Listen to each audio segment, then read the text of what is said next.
Thank you so much for coming. I may look like a wet rat, but we'll dry off as the night progresses. Can I just have the first slide, please, actually? My name's Rachael Revesz. I'm a journalist, and I just wanted to briefly introduce our 4 speakers tonight, and then we'll be followed by a quick panel discussion and a Q&A. We'll leave plenty of time to make sure we all kind of get to know each other. But yeah, so when people talk about the cloud, basically that is what the cloud is, this data center. This is a hyperscale data center, so it's it's usually used for one tech company, for example, instead of multiple clients. But it consumes a lot of energy. Water has raised a lot of concerns amongst campaigners and lawyers and other energy experts, so that's what we're here tonight to discuss. And we recently had success in Edinburgh with the council refusing planning permission in principle for one centre, but there were many, many more, so tonight is the start of probably a very long campaign. So our 4 speakers, I hope I'm going to get the order right. So first we're going to have Victoria Plutshack, who cuts her teeth at Ofgem, so will be our kind of resident expert in energy. And we'll talk a little bit about the climate crisis and energy demands and how those intersect, and some myth busting. And then we will have Jane Herbstritt. And the name of your organization is Stop Climate? Yeah, sorry, Global Justice Now, should have written that down. Who talks a lot about, who will talk about kind of big tech and our dependency on big tech and how those themes overlap with AI data centers. And then we will have Dr. Kat Jones from APRS, who's spearheaded a phenomenal amount of work in this area, and we'll talk a bit about planning systems and how we kind of can act together to raise our voices here. And lastly, we'll have Ben Christman from the Environmental Rights Centre for Scotland, who is looking into why developers are not necessarily required at the moment to submit environmental impact assessments and maybe what might change. So each speaker will talk for about 5-7 minutes. So if I can hand over first to Victoria.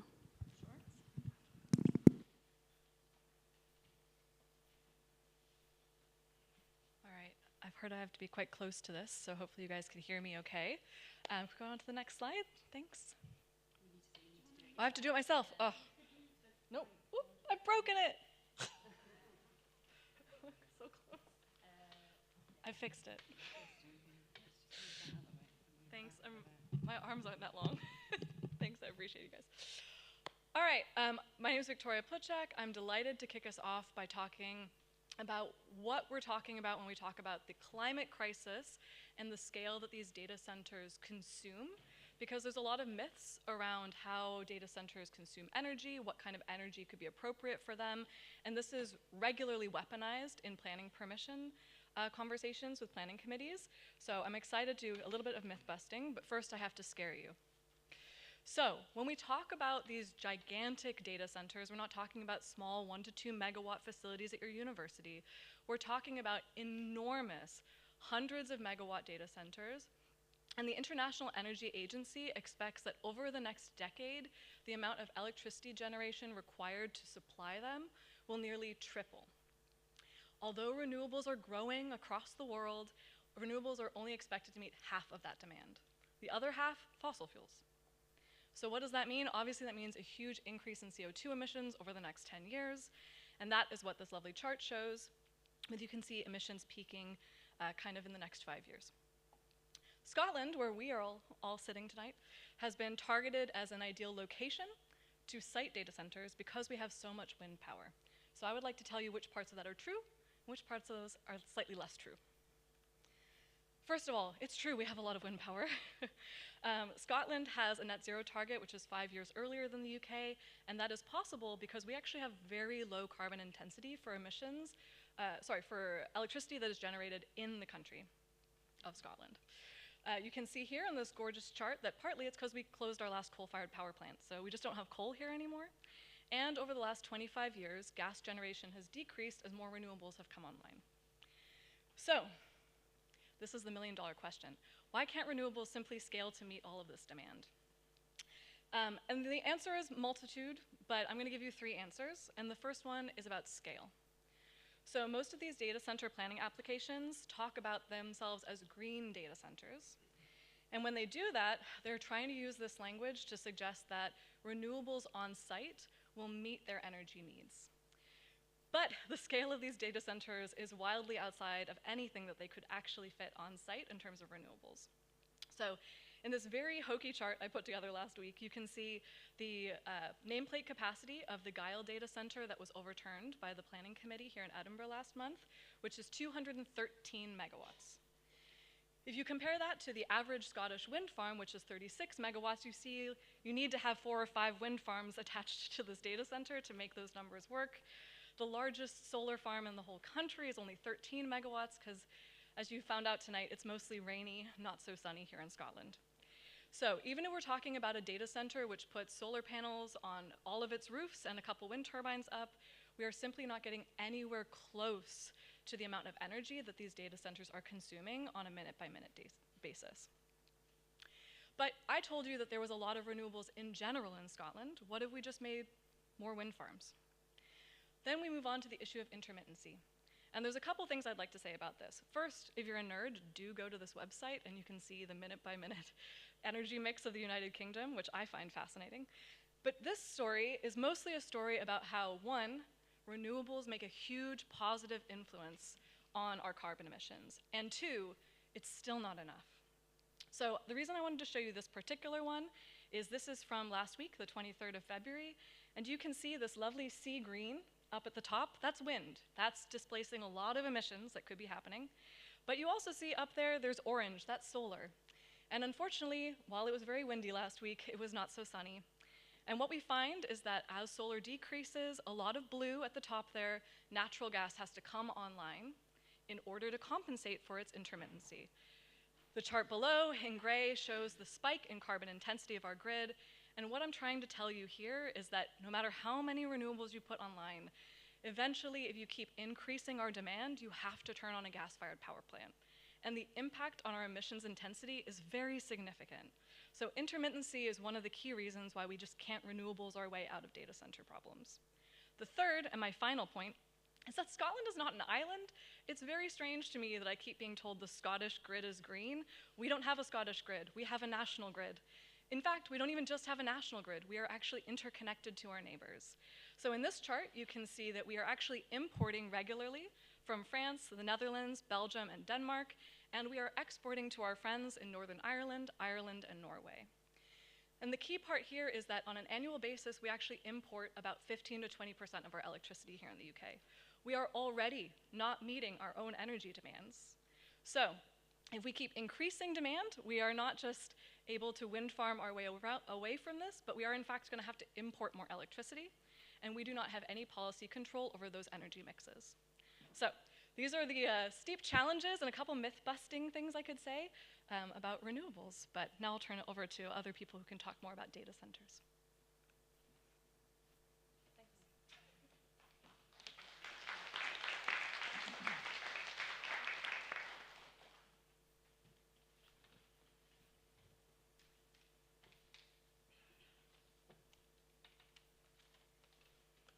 Okay, I'm a bit nervous, mine might be a bit long.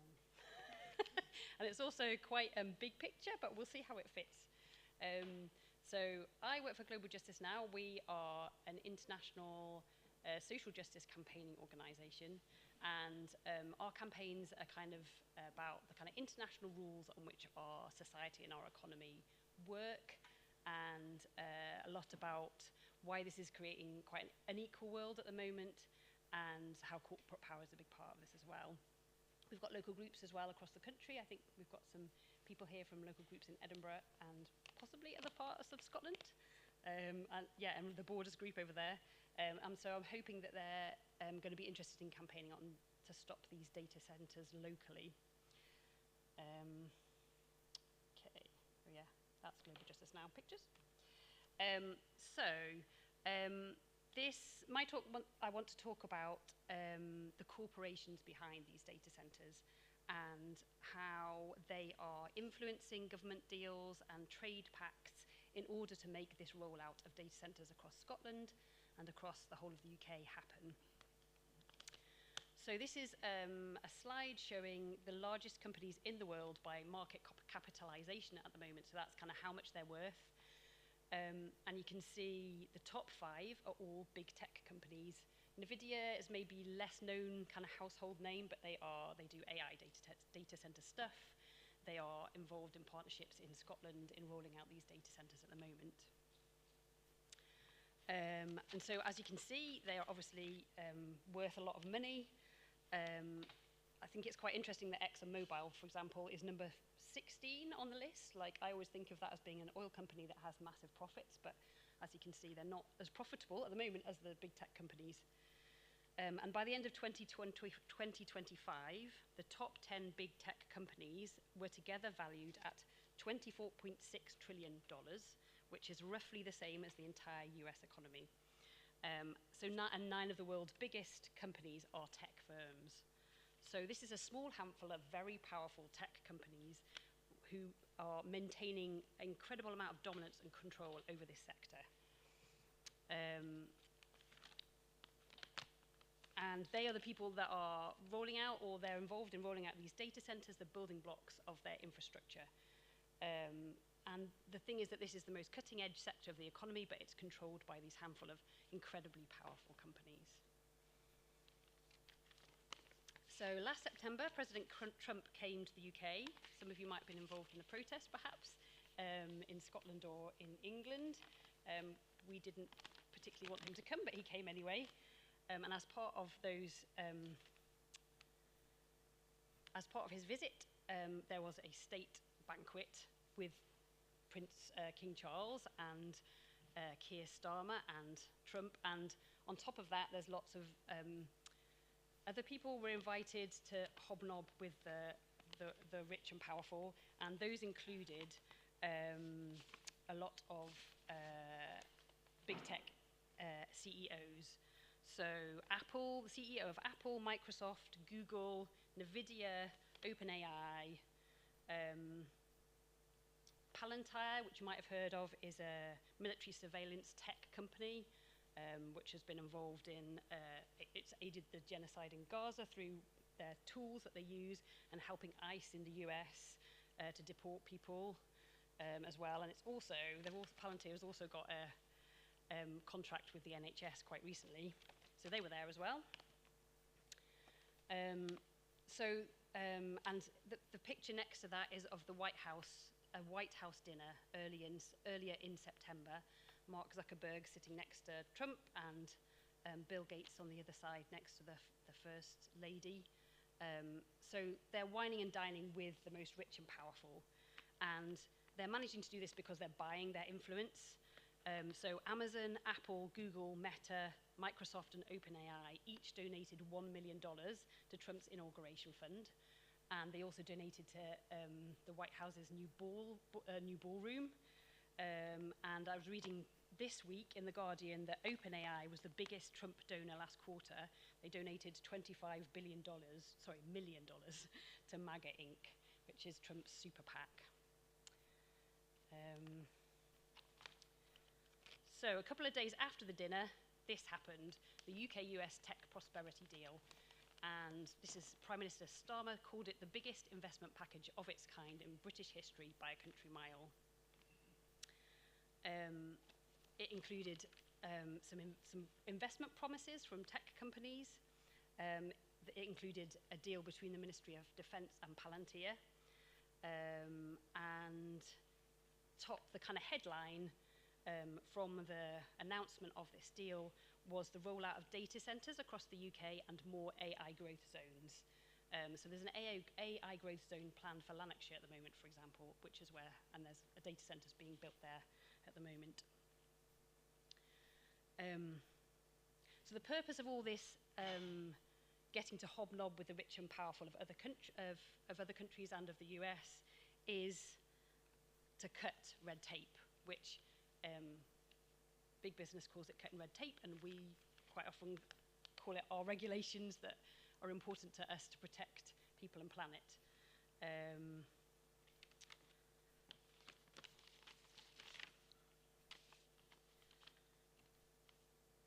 So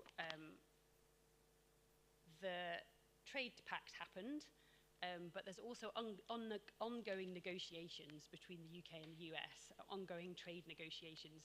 And the kind of things that are on the table for this kind of trade deal that's coming up, that big tech want to see happen, the kind of things, the kind of cuts that they want to see, includes cutting restrictions about how we use our data.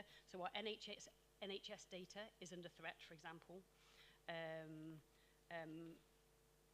Big corporations would like to get hold of this and use it for their own benefits and their own profits. Laws that limit tax avoidance. So big tech likes to avoid tax. You wouldn't be surprised to hear. And the UK has a digital services tax of 2% on all digital services that raised 570-ish million pounds in 2023. That's under threat.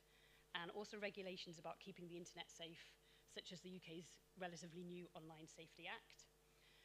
So these are all the things that are kind of on the table and are slightly under threat from these trade deal negotiations. So you can see how big tech is using their lobbying influence to try and influence the regulations in different countries in order to make it easier for them to roll new things through and to make more profits in a way that doesn't benefit the public. And probably, yeah, one example of this, which has maybe not been mentioned yet, is that the data centres, at the moment, data centres in Scotland, there's a big rush on these data centres in Scotland, and they're being fast-tracked through the national planning framework because they're being called green data centres when there's actually really nothing green about them. So this kind of fast-tracking that's happening is because of the lobbying of big tech, and it is very undemocratic. It's not giving us and our representatives and the government time to think and plan, and it's rushing through it in a way that might be dangerous to people and planet. So through their lobbying, through trade deals and through other deals that bind the UK and Scottish governments into using only these big tech companies for their digital tools and influence, we're becoming more and more dependent on big tech. And AI and digital infrastructure are powerful tools with the power to make big changes in how our economy works. So on the slide you can see some examples. Big tech is helping make jobs more precarious, helping de-skill workers in whole sectors, massively increasing the gig economy. And as someone said recently on the internet, the richest man on earth owns X, the second richest man on earth is about to be a major owner of TikTok, the third richest man owns Facebook, the fourth richest man owns the Washington Post. So we have a problem with how much power and influence these big tech companies have. And particularly at the time when the US government is showing dangerous tendencies towards the kind of authoritarian far right, this is a dangerous time to be so dependent. I'm going to skip that example because I think I'm going on too long. So there's lots of reasons to oppose these data centres: climate impacts, water impacts, impacts on the local economy. This is just one more reason why they need opposing, namely the weakening of the dominance of the big tech companies. Stopping these data centres is an important part of a wider fight to regulate and break up these big tech monopolies. And this slide's about the fact that people are waking up and realizing, and there is campaigns to stop these data centers in places like Virginia and Ireland. There is in Latin America, there's pushback against the control of big tech with these national development of like sovereign tech institutions. So we are seeing change, and we are seeing that I read just this week as well about a consumer boycott of ChatGPT. So people are like starting to wake up to what this means and starting to organize basically to change things. So I hope that these data centers can kind of stopping these data centers can be part of this kind of, maybe you can see it as part of this kind of bigger fight against big tech. Thanks very much.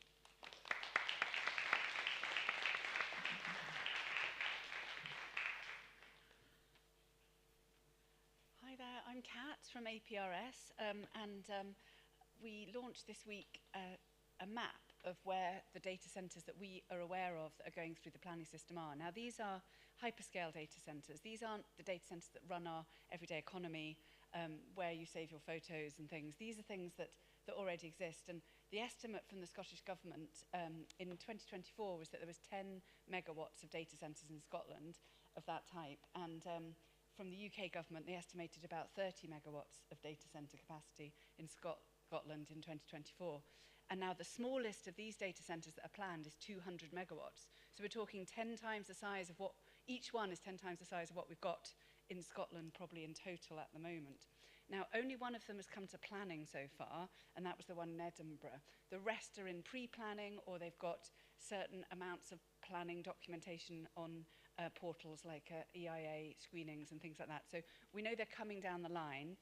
Two of them on here haven't got any pre-planning documentation yet, but there's a lot of chat about them. One of them's the 1 gigawatt one, that's 1,000 megawatts in Irvine, and another one's the one in Kirkensey. So I just wanted to check, many of you will be here from Edinburgh, but people may well be from further afield. Who's here is not from Edinburgh? So where are you from? Oh my gosh, you've come all the way from the borders, that's fantastic. So you've come a really long way, so thank you so much. What about other people? There's some other folks. Glasgow, Fife, Glasgow. Right, that's fantastic. So what we've tried to do is put as much information on here as possible for people. So we found out quite a lot about each of these data centres just through looking at planning portals, looking at websites, and we've uploaded what information we've got. Now, the way that we're going to win this isn't by APRS doing the work, because there's a top-down battle and there's a bottom-up battle to fight. So the top-down is very much, how do we change the policies? It was mentioned earlier that there's the Scottish Government has got a data centre-friendly policy.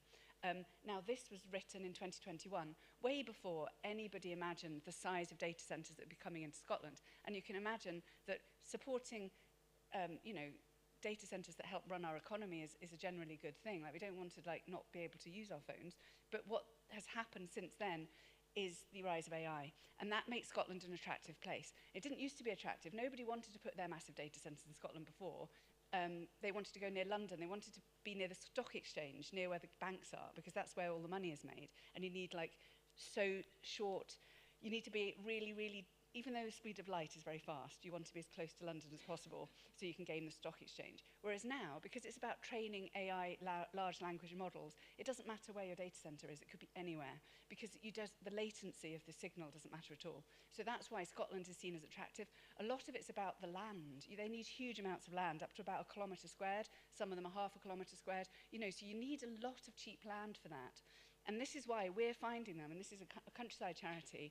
We work a lot on this because we're seeing them coming into green belts and farmland, because that's cheap land. And what they're doing is, because the national planning framework gives them a bit of a boost, because they're in green data centres are a national priority development, it means that these speculators are thinking, well, I can make a lot of money because this land, if we manage to get it out of greenbelt status or out of farmland, we can make a lot of money on this.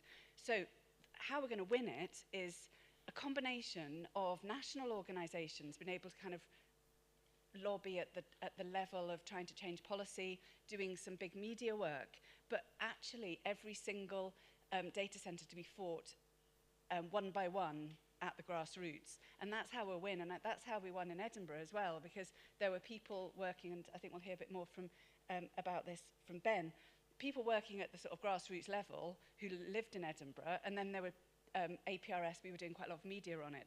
So just to show, this is one of the things we did just before the Edinburgh Guile Centre. We put this press out, which I think had a really big impact. It went into a lot of outlets, and it had a big impact, I think.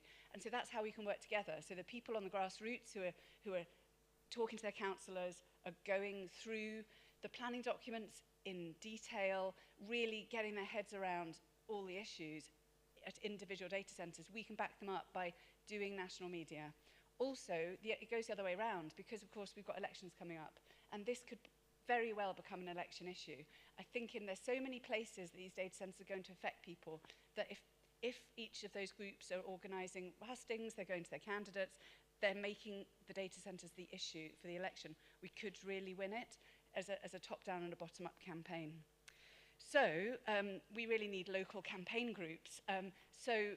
What we've got in the, on my data centre map is, you can see here, there's a campaign group in Hurlford that are absolutely fantastic, run by an amazing woman called Lisa Beecham, and I've put her details up there. It's the Facebook group, and they've also got a website. But, you know, all you need is like a generic email that people can email. You know, don't put your own details down there. But if you've got a generic email, if you've got a Facebook page that or Facebook group you just start, tell me what it is, and I'll stick it on the website so that people can find you and start to mobilize.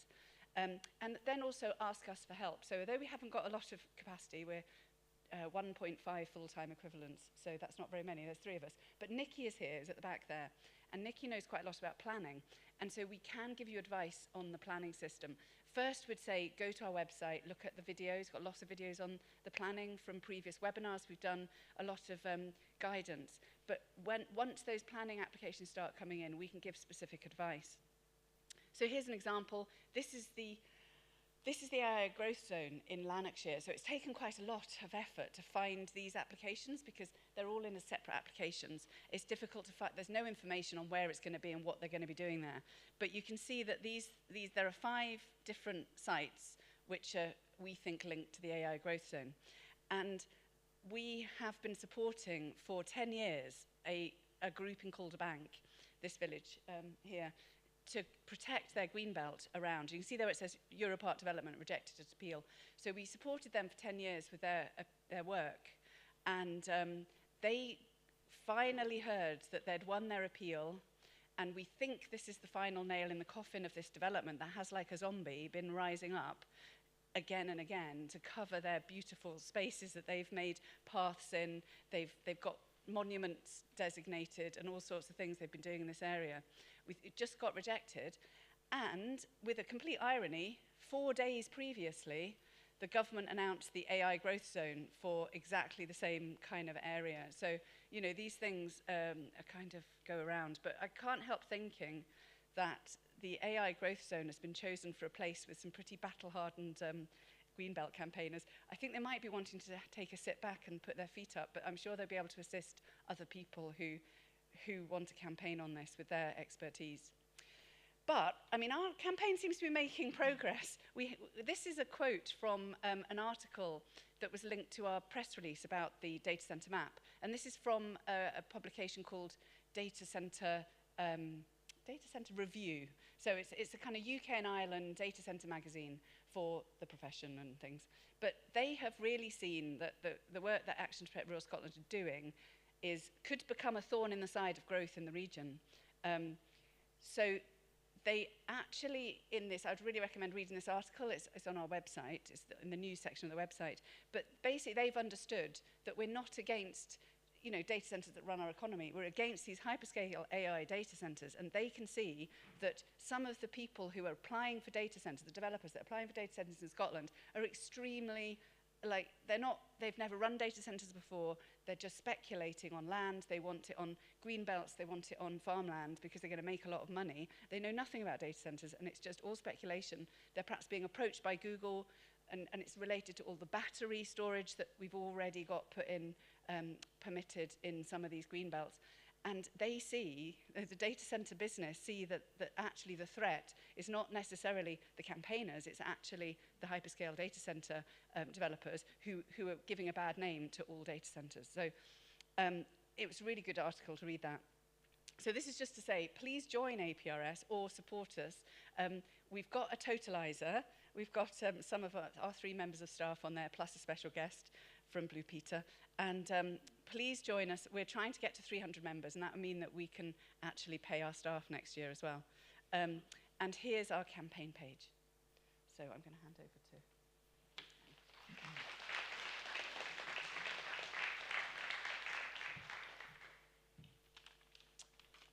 Thanks, Kat, and thanks for all the work that APRS has been doing on this. You've done a real power of work, particularly with 1.5 members of staff. It's really quite something. Hello, everyone. I'm Ben from the Environmental Rights Centre for Scotland. We are a public interest environmental law charity, and we provide free legal advice and representation to members of the public, community groups, and other environmental NGOs with a view to helping people to understand and use the law to protect the environment. I'm going to talk for a couple of minutes about our work on the 2 data centre proposals in Edinburgh. And I'm going to touch briefly on kind of some of the wider policy type work that we've done with APRS. So more focusing on the kind of bottom up than the top down sort of stuff. So last September 2025, we were contacted by a member of the public who had concerns about both of the data centre proposals for Edinburgh. That's the one in South Gyle and the one in Curry. And he had found out from Edinburgh Council's planning portal that for both of those developments, the council had decided that no environmental impact assessment was required for either development. And we've kind of already heard that these are not insignificant developments. They consume vast amounts of energy. They may consume vast amounts of water. They have a significant climate impact. Something that's less well known is that they often come with banks of fossil fuel generators. So the one at the South Gyle, we understand, although the developer's been a bit cagey, will have 66 large diesel generators, or would have had 66 large diesel generators were it not for APRS's great work on the planning side of things. So yeah, significant environmental impacts. The council decided no environmental impact assessment was required for either of those. They set out their decision in what's called a screening opinion. A screening opinion is just like the council's formal decision where they say an EIA is required or isn't required. EIAs are important, particularly for big damaging developments, because they're a process that's meant to involve the developer going out, hiring some experts and providing lots of reports, fully assessing the potential environmental impacts of the development, so that the council, when it makes its decision on whether to grant planning permission, is kind of fully informed. And you can understand why a developer would want to avoid that. So the council decided no EIA for either one. Only one of their screening opinions had actually been published, despite there being a clear legal duty to publish them once they've been produced.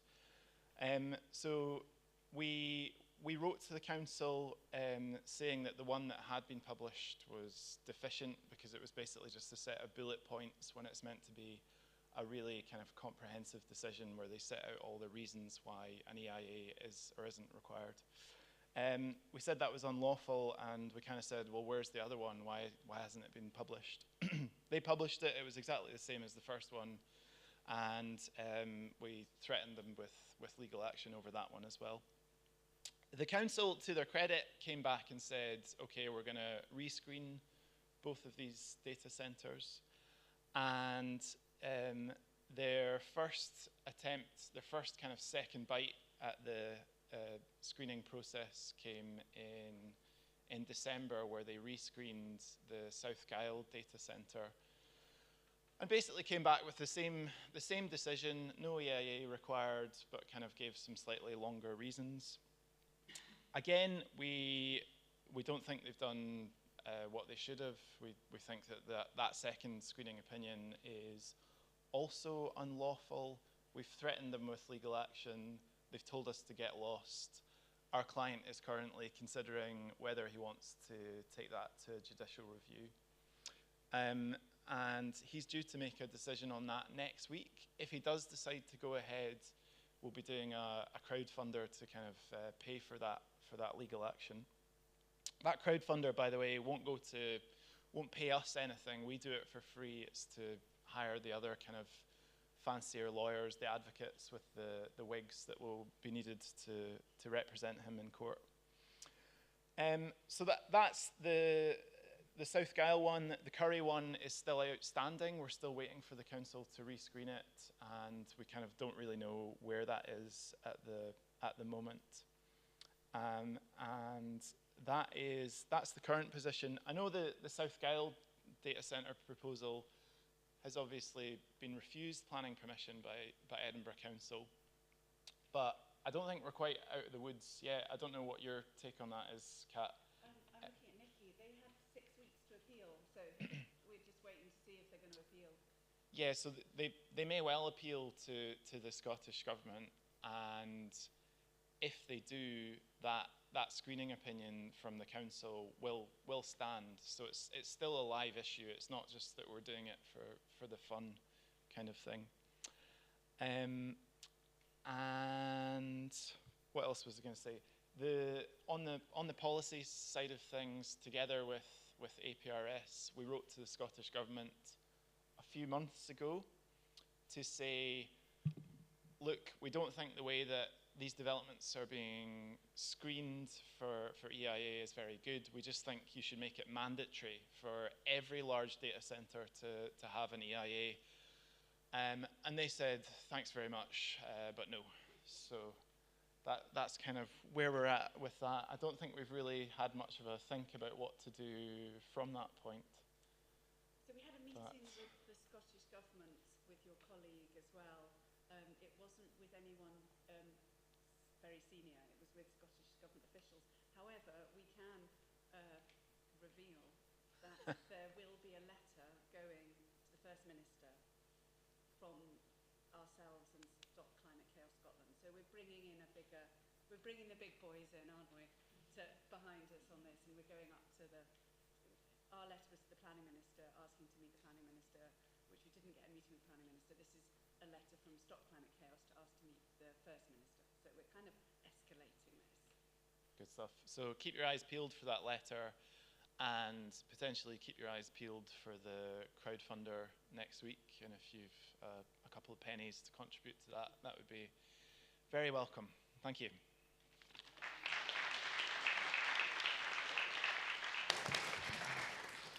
Hello, does this work? Yes. Okay, I'm just going to hold it because it's got tangled in my hair. But just, Ben, off the back of your presentation, I just have a follow-up. Because I think most people understand the concept that if a developer isn't required to submit an environmental impact assessment, that seemed quite jarring given what we've heard tonight. But what would actually change? Say they were required to do one or make it mandatory for all these centres. Is it just another step in the process so they could still be approved, or how much of a game changer would that be? Yeah, absolutely. It doesn't really guarantee any outcome in terms of how the planning application is determined at the end of things. But what it should guarantee is that there's much more information in the public domain about the environmental impacts of the developments. So I'm thinking particularly the impacts of a bank of 66 giant diesel generators in the centre of Edinburgh, brackets, not very good for air pollution, also not very good for noise pollution. The impacts of all the electricity that it's going to consume. At the moment, that's just kind of tucked away in a wee corner of a developer's report that you have to go and seek out. And from what we could tell, the greenhouse gas emissions as a result of the electricity consumption from the South Gyle data centre proposal would be equivalent to 3.2 times Edinburgh Council's annual greenhouse gas emissions, just to kind of give you a bit of context. So it's fairly massive, I would say. I would say the council's emissions are pretty big, and 3 times that is quite a big thing. Yeah, so there would be much more information out there for members of the public to look at and comment on, and hopefully just a kind of a much better, more informed process. And lastly on that, do you think that the EIA issue is a symbol of where policy currently is in general in terms of approving or disapproving data centres? Meaning, is it lagging behind, is policy lagging behind the reality? Yeah, I think that's fair. There are lists in, not to get extremely tedious and boring and lawyerly, but there are a set of regulations that kind of determine how the whole EIA process. And in those regulations, there's a list of developments where EIAs are mandatory, and that's all the kind of developments you would think of: nuclear power stations, giant coal power stations, huge roads, giant pig and poultry farms. The EIA regulations were written quite some time ago when I'm not sure that giant data centers were a thing. And yeah, I mean, I think there's a case for them being reviewed and updated and having data centers added in there, given what we know about their impact. And you mentioned backup generators, so I wanted to ask Kat about that amazing graphic you had. That took me ages, so thank you for saying that. Yeah, it would have been a bit easier if I'd have used AI, I suppose, yeah. But I was trying to cut and paste hundreds of little cars on top of each other and realised that I couldn't do it like in 3D. It wouldn't work, so I had to do a pile. And that took me a bit less time than trying to literally put 106,000 cars in the graphic. That would have taken a bit of a long time. I was going to ask, I don't actually know the answer. Like, how did you calculate that, and what was your reaction to that? Because a lot of people know more about the energy and water side than they do about the emission side.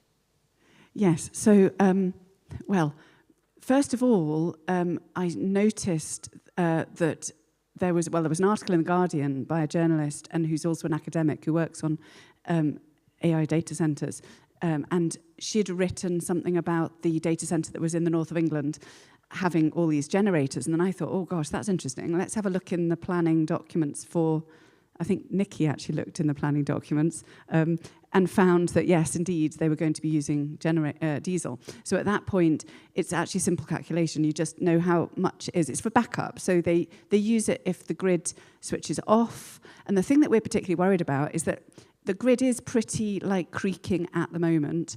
And with the data centers on the grid, it makes it much more likely for power cuts and things. And that means they're going to be using these more than they think they are. And that's what we're seeing in Virginia. There's a lot of these blackouts, which mean that they have to put their generators on. And they're using their generators as a matter of course in some cases. You might have seen something about Musk's data center and illegally breaching pollution standards by like so many times, like it's unimaginable, because he put all the generators on just to run the data center.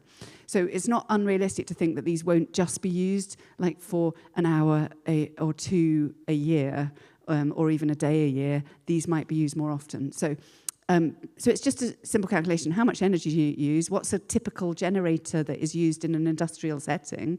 Work out how many of those you need, which is however many you just said, and then times it by their emissions. And then you work out how much emissions there is from an idling car and just kind of divide it, and then you get the number. But I couldn't believe the number. I actually thought, this can't be right. And we fortunately got a PhD student working with us who's been seconded to us for a few days consultancy work to do some calculations about emissions of data centers. And so I sent it to her because she's a physicist and she'd know that if I'd done it right. And she said, yes, you got it right. It is 100,000 diesel cars idling. Yeah, it's a staggering number. Just on that point, Victoria, do you think that Kat mentioned about what's happening in America and that these centres are turning on these generators, blackouts, etc. Do you think there's a possibility that that could happen here, that these generators could be used even as a primary source of fuel? So this is a great question. I wouldn't say these generators are expected to be used as a primary source of fuel. Instead, they are building out new gas-fired power. So in the States, what we've seen is a tripling of the number of new gas-fired power plants that are in the planning process. And this is explicitly to meet the demands of these data centers. So essentially, these data centers, and this is happening here, they try to get a connection because they need the energy on the grid. And the grid operator says, cool, but we've got dozens of you joining, we need to figure it out. And the data center says, we don't have time for you to figure it out, we're just gonna build our own generation, and then we'll connect to you as our backup with the grid.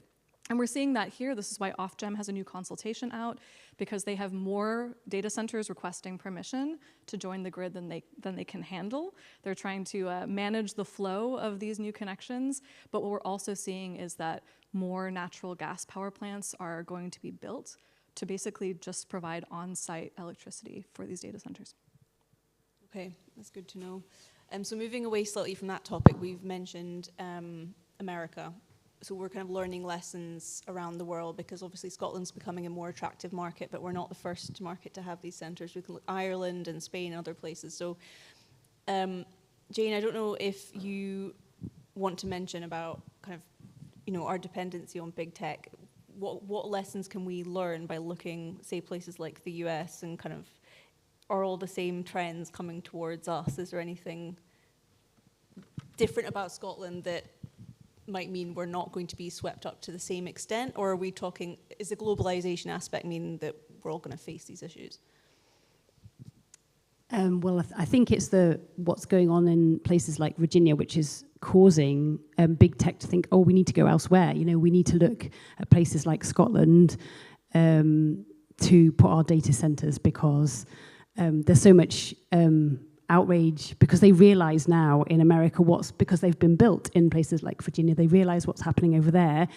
And there's so much protest against them, they're going to have to find other places to build them. I mean, the good thing is that also we can learn from what's going on in Virginia, and we've got a head start. So we know like what these things look like, and we can hopefully stop them in their tracks. So that's the good thing, I think.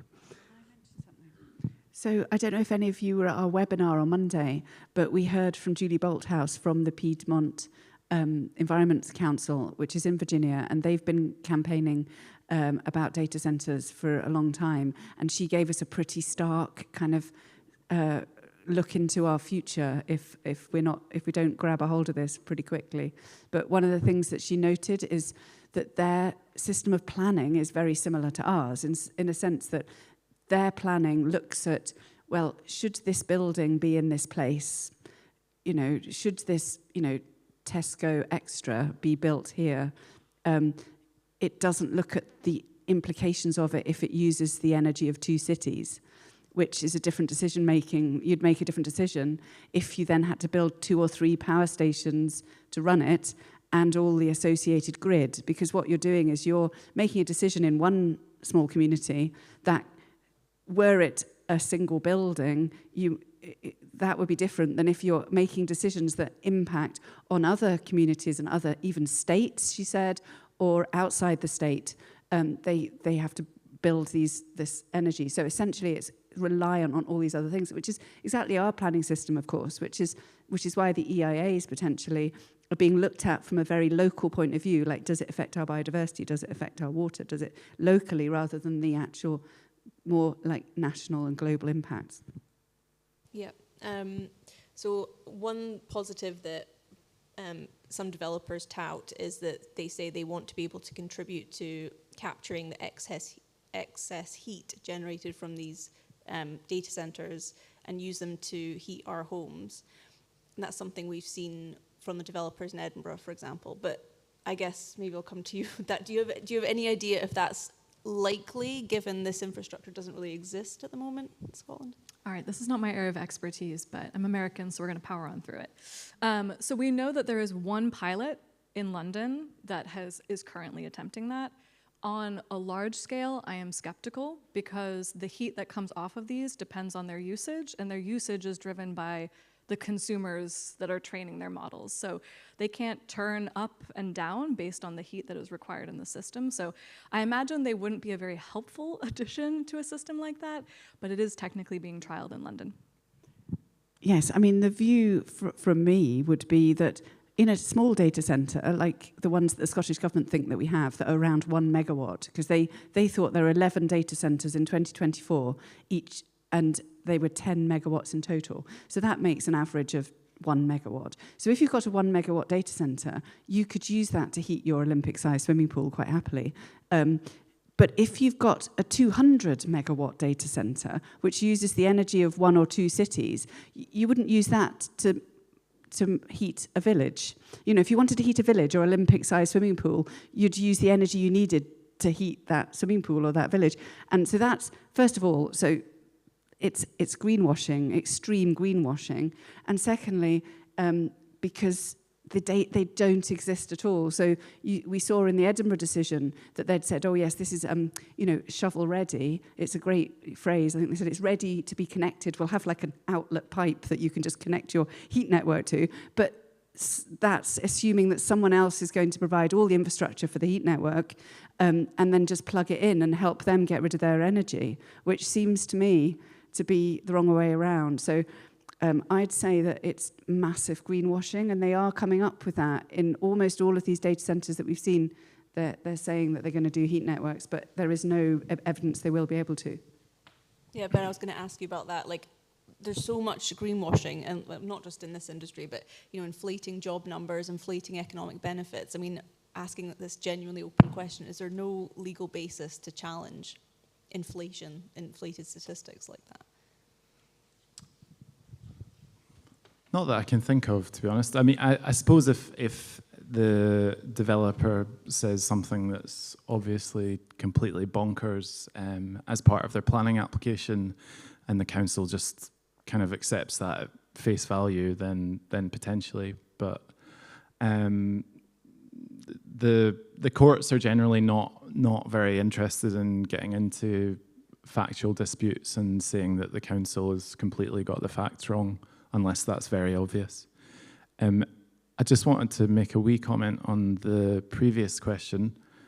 Like you, also not my area of expertise, but I did a PhD on fuel poverty law a wee while ago, and you don't have to have a PhD in fuel poverty law or any expertise in fuel poverty to understand that fuel poverty is quite a big problem in Scotland, and it's largely driven by energy prices.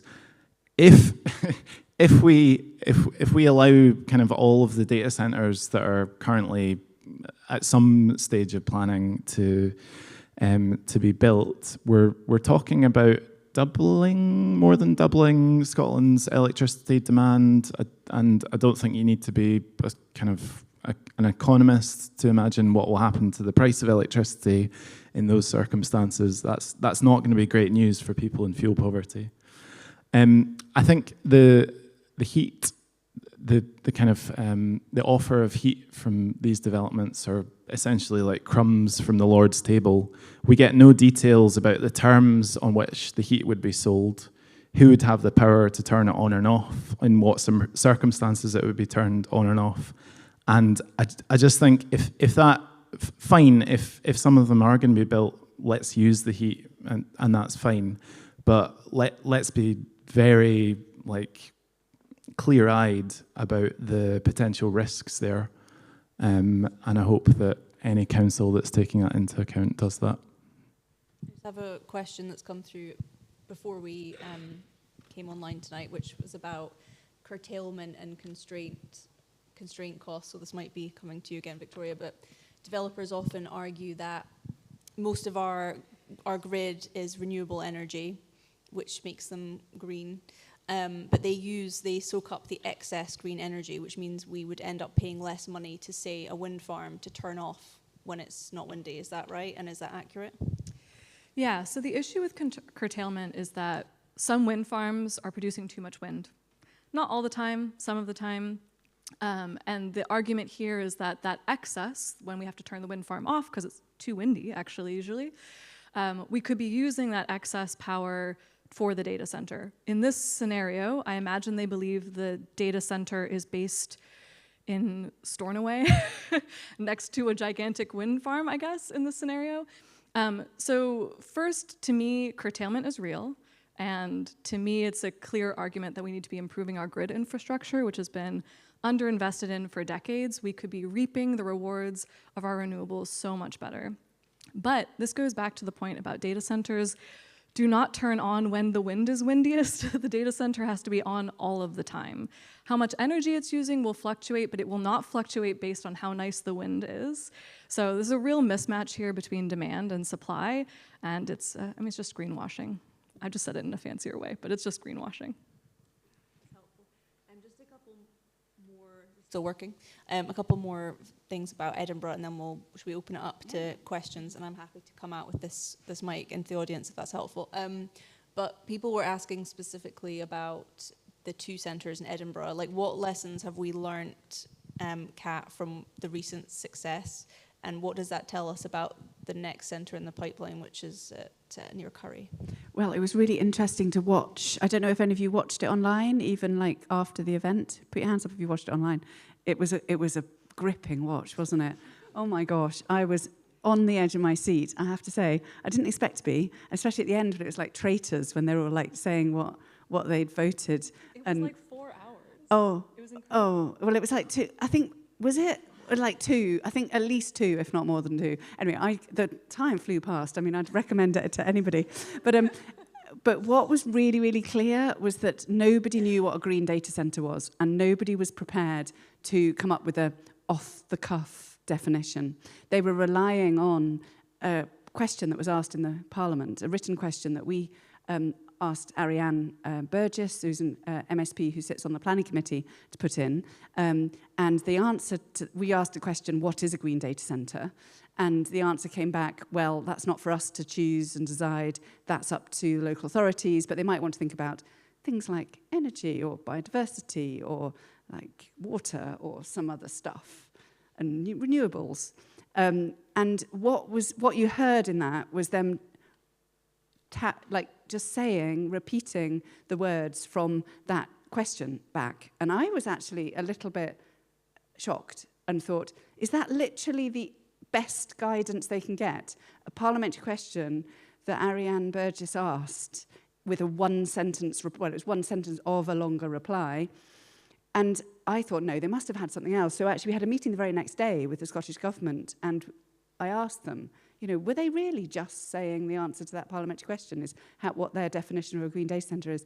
And the answer was yes. They hadn't been provided with any other briefing from the Scottish Government. So the first thing is, we're in this ludicrous situation where nobody knows what it is, but it matters hugely for the decision-making. Because if it is a green data centre, it gets priority. It's one of the material considerations for the decision-making. But if it isn't a green data centre, it's just a normal data centre, then it doesn't get any priority at all, and you can just go with the other parts of the National Planning Framework and your local development plan. The second thing we learned was that even if it was a green data centre, and it was a national priority, that doesn't rule out all of the other policies within National Planning Framework 4 and your local development plan. Because the councillors are very keen to put to their planning officer, ask them, would you have recommended this for if it wasn't a green data centre? So essentially, there was a unanimous vote against it on the councillors' part, but the planning officers had recommended it for approval on the sole basis that it was a green data centre and that it was under National Planning Framework 4. But the answer to that was, well, actually, even if it was a green data centre, we would have to consider NPF4 as a whole. So we learned that it doesn't, even if it was a green data centre and it had planning priority through this sort of, it just becomes one of many material considerations. And thirdly, we learned that not having an EIA and not having enough information on the table really hampered the decision-making, because it was really hard to find out any environmental information whatsoever about that. You had to delve into it quite a lot and make a lot of assumptions, and you had to know a lot about data centres to be able to come to conclusions about it, and it wasn't laid up on the surface. So that certainly made it harder to work out whether it was a green data centre or not. And I think that the councillors very rightly saw that most of the stuff they were putting in, their evidence that it was a green data centre, was just greenwashing. It was, well, we're going to have some low energy light bulbs and some low flush toilets, which seemed a little bit ludicrous for anybody who knows anything. That does not help you become a green data centre. So they're the kind of things we learned. And I think it was really positive for the future. The fact that the next one is technically on the green belt. What does that mean? Well, and that is the same, the main issue that came up again and again in that first meeting in Edinburgh was that it was against the local development plan. So Edinburgh Park has been, in the most recent local development plan, which is only signed off about a year ago, so it's brand new, has been designated as an area for mixed-use development. So housing, evening, sort of vibrant place to go, etc., and the councillors considered that a data centre would not contribute to that element of the local development plan.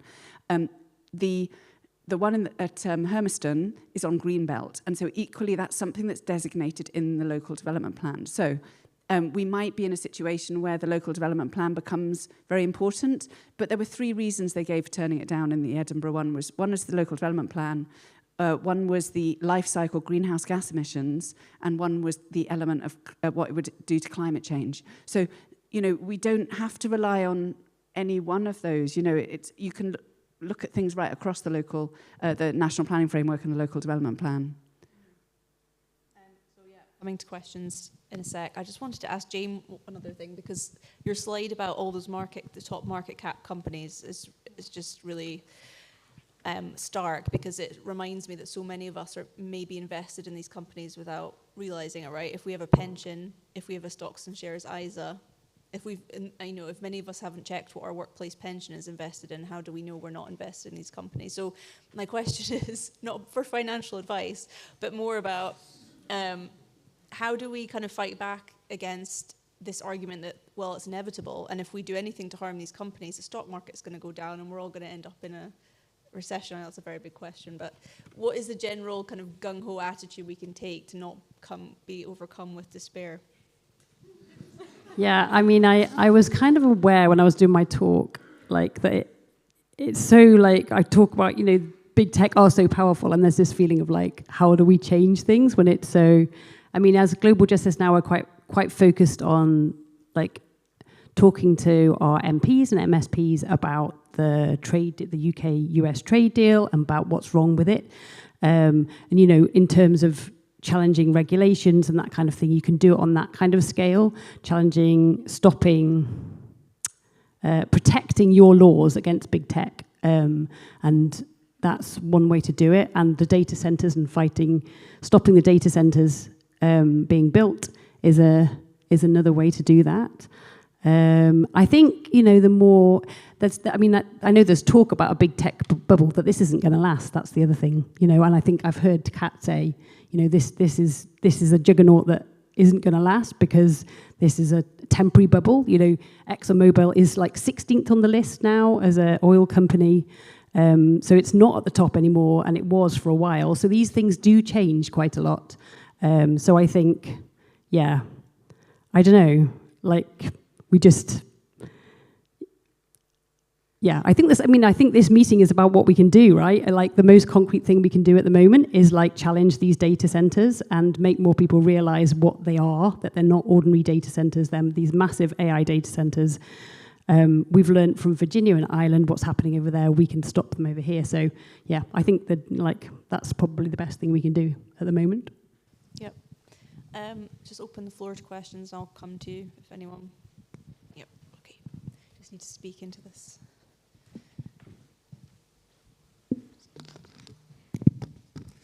Thanks a lot to all of the speakers. I really enjoyed that. I have as an environmentalist, I have a concern that by winning, we might actually lose. I'm getting echoes of, if you remember, in Germany when they had the removal of nuclear power, a lot of that demand was then replaced by fossil fuels and even coal in dire circumstances.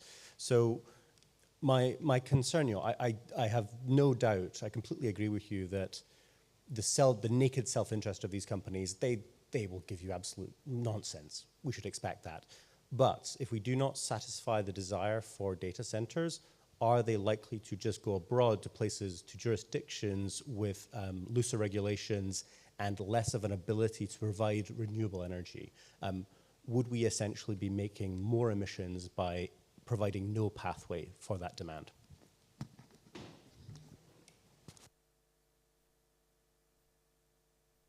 Start with that, and I'll pass it over to Victoria. But so I suppose the issue is there is an insatiable demand for data centers. There isn't any end point, So it's not like, they need 4 or 5 data centers, and if we have them here, then they won't get built somewhere else. It's literally infinite at the moment, because what we've got is 5 or 6 companies, I think it's 5 companies, that all are trying to get to artificial general intelligence. They're going to throw everything at it. So we've got 5 times the number of data centers being built because 5 companies are wanting infinite data centers. So there isn't an end to it. So it's not like as if they've got to go somewhere. Our argument is they don't need to go anywhere. And in fact, one way to stop this juggernaut is to stop the data centers. So if people can resist everywhere, and we can resist here, and they can resist in Chile, and they can resist in Spain, and they can resist in the US, then we really can slow it down. And in fact, that bubble can burst. I mean, my thing is we don't need to win this. We just need to slow everything down to the point at which the bubble bursts. it's going to burst. There's so much leverage in the borrowing for these companies that are building the data centers, and they're circular. So there was this sort of there was like investment in OpenAI and Nvidia, and they were sort of lending money to each other. And all of the ratings agencies are panicking because of this over leverage. So we just need to hold it off. And I think everybody everywhere needs to just resist, and we'll see this thing off. Yeah, it's a great question, and I'm probably going to say the same thing as Kat, just in a longer-winded way. So first of all, we actually don't know the answer. I think it's a great question. Somebody who can do energy modeling could probably try to answer that question. But the reality is we literally don't know. They absolutely are going to other places. As we said, it doesn't matter what country they're in. We've seen this fight happen in Latin America. We're seeing this fight happening in Europe.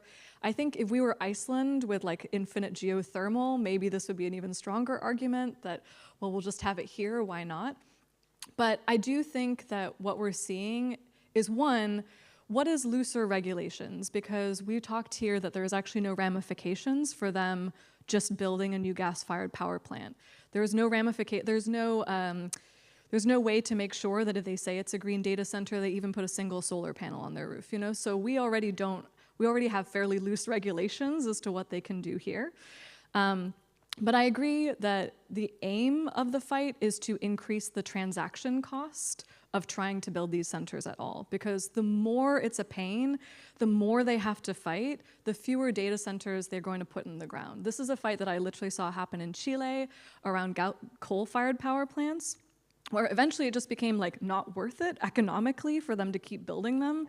They don't have a lot of coal in Chile. But the point is that it became such a hassle to fight with the community that they gave up. And it's not that globally they're gonna give up. There's a lot of money behind this. It's gonna go somewhere, but it doesn't have to be trillions of them. It could just be a couple hundred, you know? So I agree with Kat, is my very long way of saying that, but it's a great question. Someone should do a PhD doing the energy modeling on that one. There's another roving mic there next to it. Oh.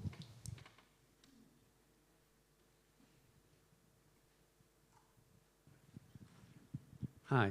We're talking about resist data centers, but how do we resist the use of AI? These AIs, data centers have been built to service a demand that's been created by people. How do we stop people using it and wanting it? If they don't use it, they won't build them.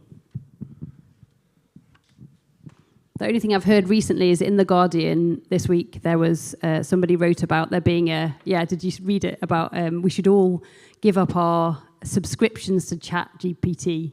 I don't have a subscription, but he seemed very hopeful that this consumer boycott would work. So.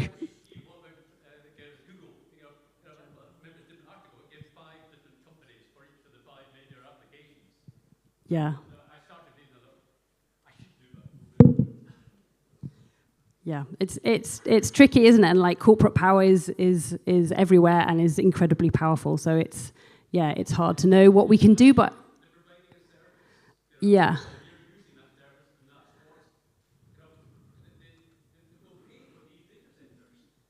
I've got something to say about that. So at the moment, we're getting forced to use it. You know, there are people in their jobs who are being told that there's a new AI system coming in and they've all got to use it, even if it takes them more time checking it and making sure it's not wrong. I think we're waiting on a scandal happening because a friend of mine's a doctor and they've got a new AI transcription thing that is going to transcribe their meetings with patients, and she tried it out and it invented a few things that she hadn't said. So I think there's a scandal coming down the road. These things are getting foisted upon us. We can't do a Google search without having it there.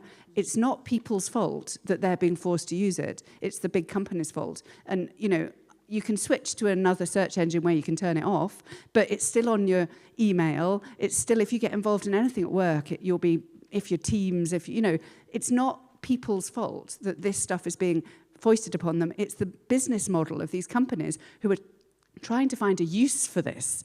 And what was really interesting is I had the misfortune to watch the whole of an interview at Davos online, not in person, I have, with the CEO of Microsoft, who said, and I captured it, I videoed it, and I wanted to put it out on social media, but I'm not really doing social media, so it's a bit hard. But what he said was, people need to start using AI to do useful things. So even the CEO of Microsoft knows that it doesn't do useful things. It's not creating value, even for businesses. It's certainly not like coming up with medical solutions to things. It's certainly not their large language models. The kind of AI that is helping medicine and things is being done in universities using machine learning, specialist things. They're not doing some general thing that knows all the lyrics to every Taylor Swift song or anything like that. You know, so even he knew that. And then he said, as the aside, because if we can't do useful things with this, we'll lose the license to operate to take valuable things like energy and turn it into tokens, which I presume by tokens he means like AI stuff. So essentially it's their fault. It's their model that they're foisting upon us. And I think we need to fight the companies and we need to fight the data centers and not fight other people to stop using this stuff, because it's essentially almost impossible the way they've set it up. It's like fossil fuels. You know, you've got to live your life, haven't you, the way that the society's been set up. And we can try our best as individuals, but that's not the answer to bringing down this sort of the AI or whatever. Did you want to say something? No. Oh, I love a good rant.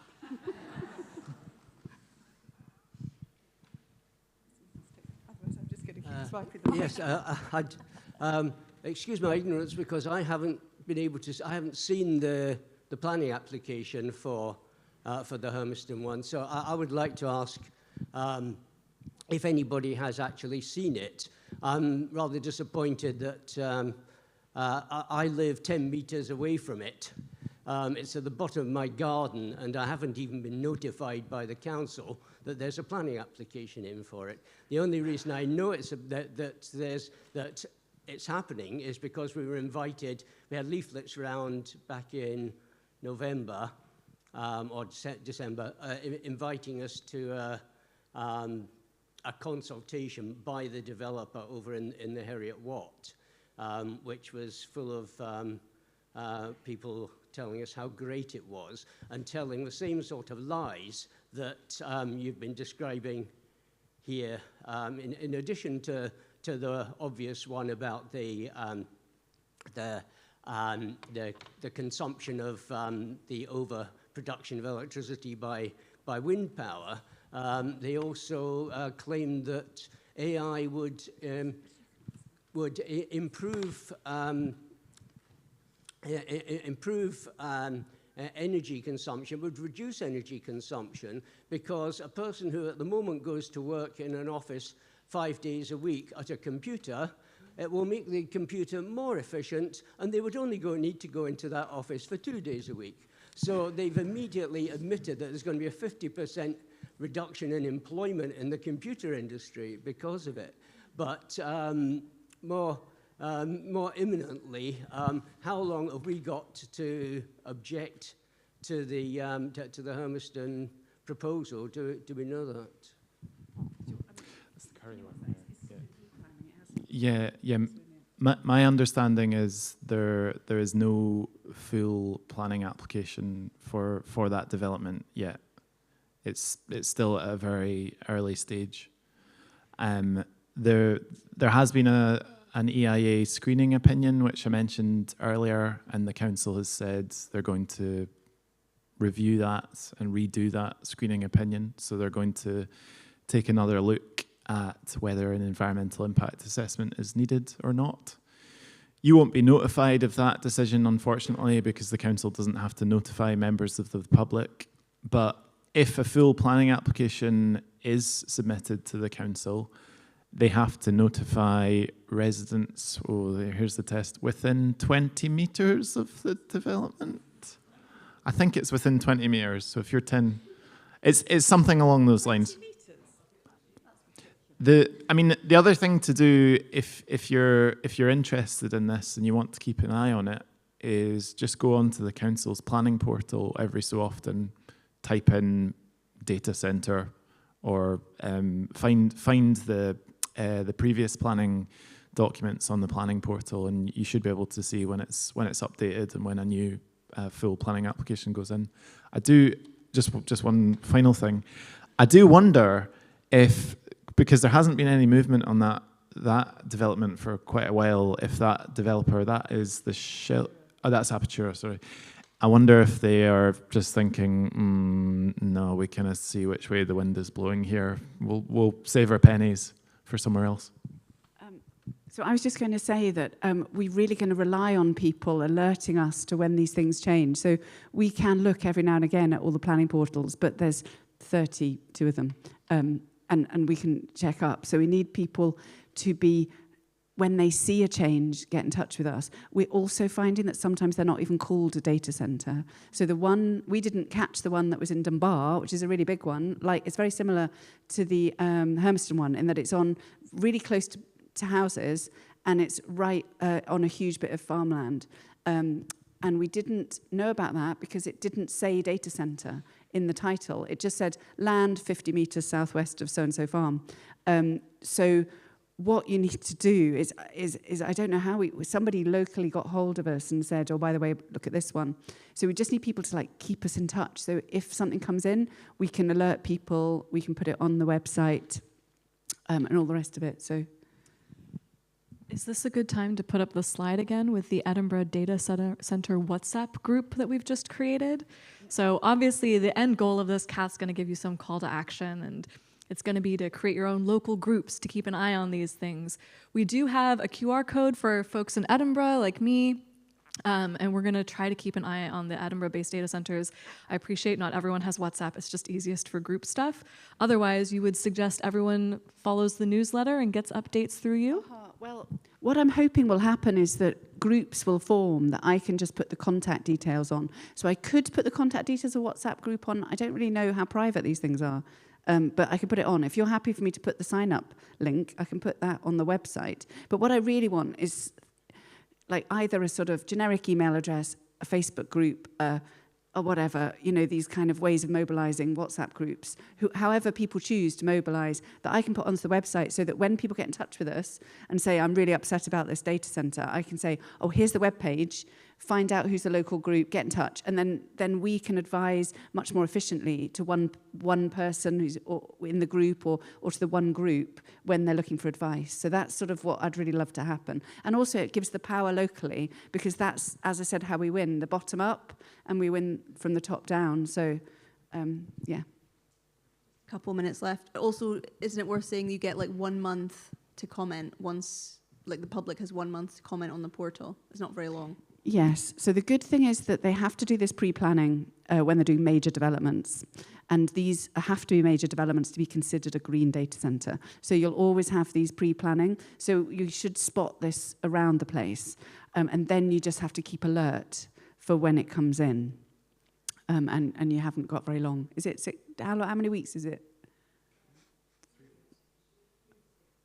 Right. 3 weeks?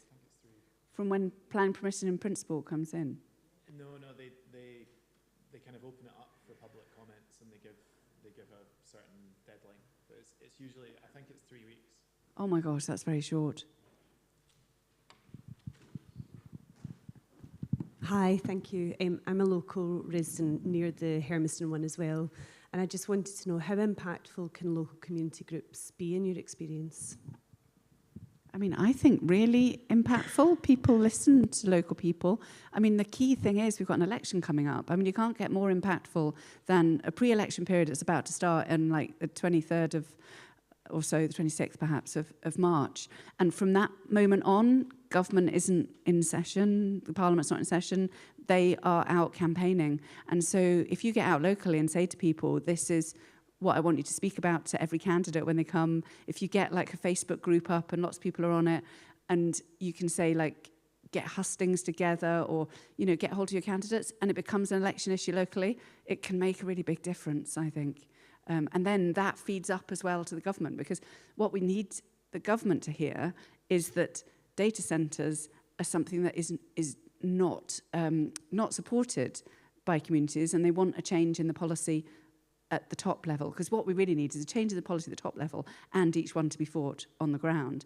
And I think this is the perfect moment to be mobilising against data centres, exactly because of that. Anyone want to talk about that? Sorry, I was just going to kind of ask, actually, like in terms of if there is, you know, people in the Hermiston area know that there is potentially a data centre being built in their area. So they can go to their councillors, for example, just now, and they can start talking to their councillors. So you don't have to wait until the planning application, you have that 3 weeks. You can start doing stuff before then and like talking to your local representatives before that as well.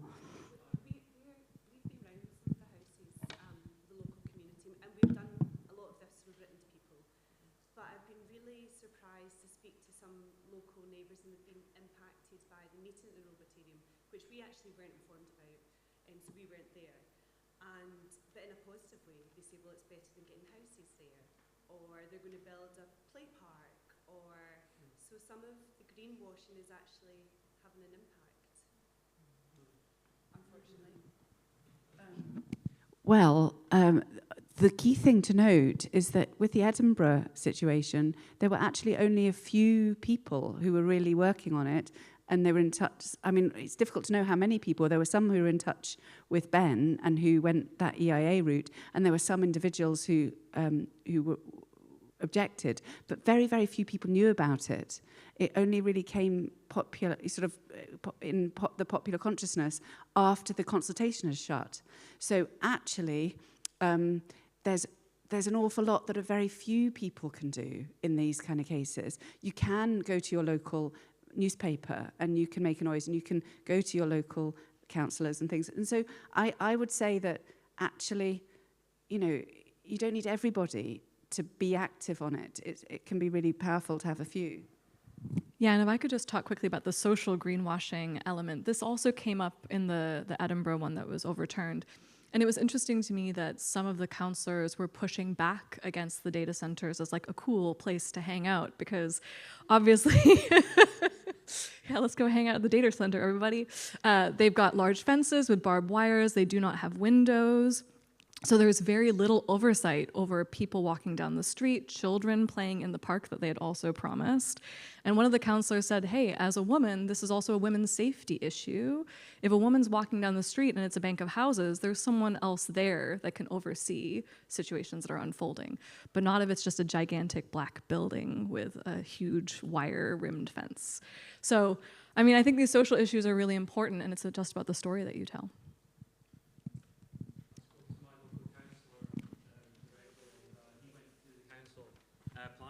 Head of planning, and we've managed to get an EIA for the Longford Acres data centre, so that's good news. That's fantastic. And actually some local people in who got in touch with me from the Dunbar one had actually intervened and written, one of them was a landscape architect, and he'd written a sort of 20-page, like, why this needs an EIA, and they got an EIA as well, so it really can work. Can I just have one quick comment before we go to the next question? Badgering councillors, I mean, we've just heard that has had success. They're the ultimate planning decision makers with developments that are determined by councils. So get on at them. Most of them are not daft. They realise they have to be re-elected at some point, and that if the majority of their local community is against the development and they vote for it, then that's not very wise. Also, the charity Planning Democracy has a really good guide on how to respond to a planning application, which has got a load of kind of really useful practical tips for when exactly these sorts of circumstances. Hi there. Excuse me. Just to sort of declare, I'm near the Hermiston development, so if the gentleman and the lady would like to kind of get in touch, and anybody else, we could maybe get in a get-together.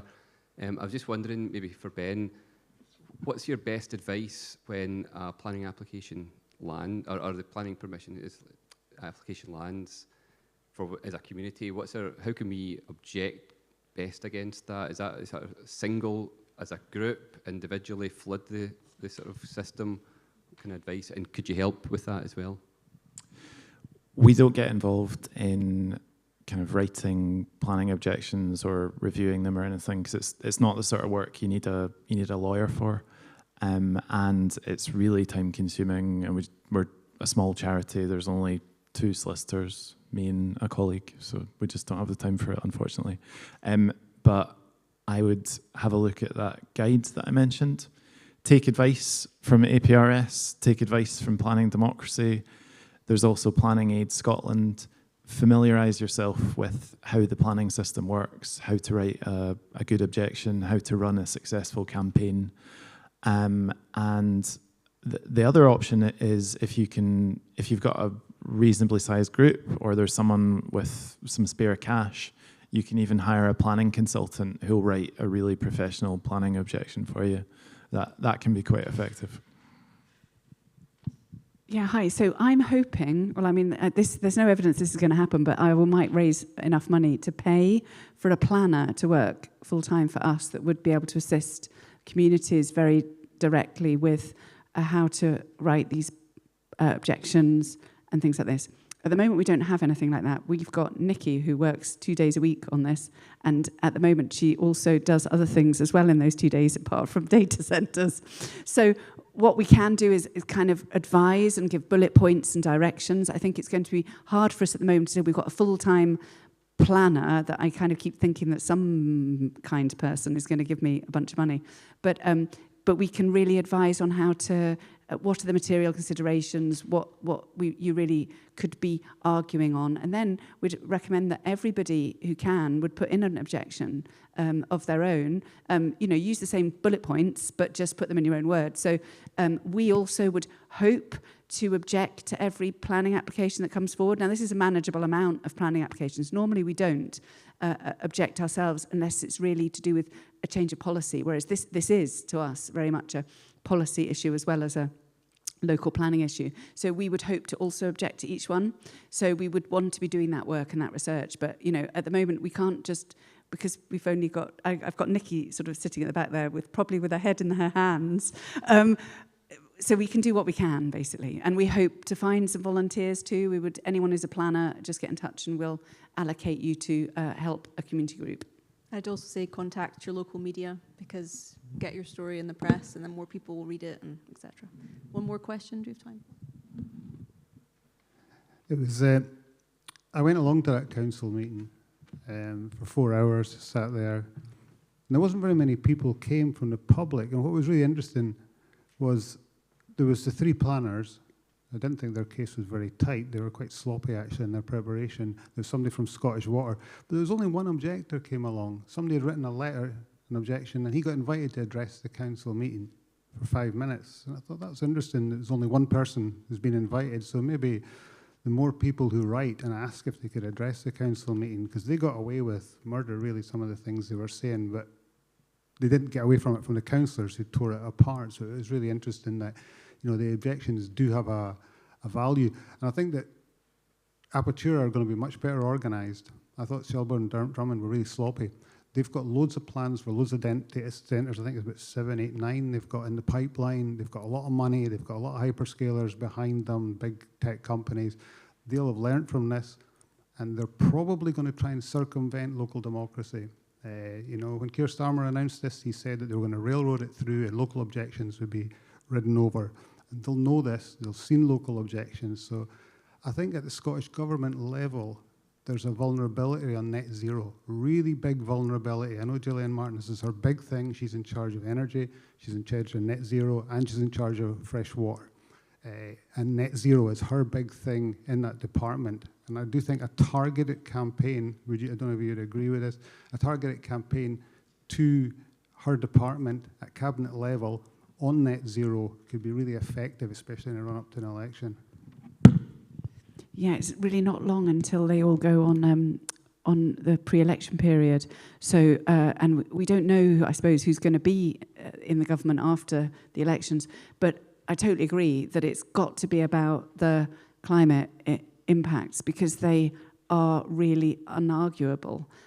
So I think that's where it is, and we can do what we can between now and in 2 or 3 weeks' time when they go on the election period. And in fact, it's great that Stop Climate Chaos Scotland are coming on board, which will really push that button, I think, really hard. So that's good. I totally get what you're saying about not many objectors were there. I think it's because there weren't many objectors, because they didn't tell very many people. Even the local nursery that's not very far away didn't know about it. And so they didn't get any publicity until after the consultation closed. And you can only stand up and talk at one of those events if you've been an objector, I think. So It will be different in the future for other ones, but you're right, they'll be learning. And I think anyone who wanted to put in a planning application has perhaps been holding back to see what happened there, and they're going back to the drawing board and changing things. And so we will see challenges that come in that are perhaps more competent than that application. Thank you very much. I just want to ask, how long do we have this room for if people want to mingle? And oh yeah, we've got it. Stay for coffee and tea and stay for a chat, because one of the points of this is for you to meet each other and to get together in groups, and do come speak to any of the people here. Some people might have to leave, but if you don't have to leave, then please stay. Okay, so please join me in thanking our speakers, and thank you for coming.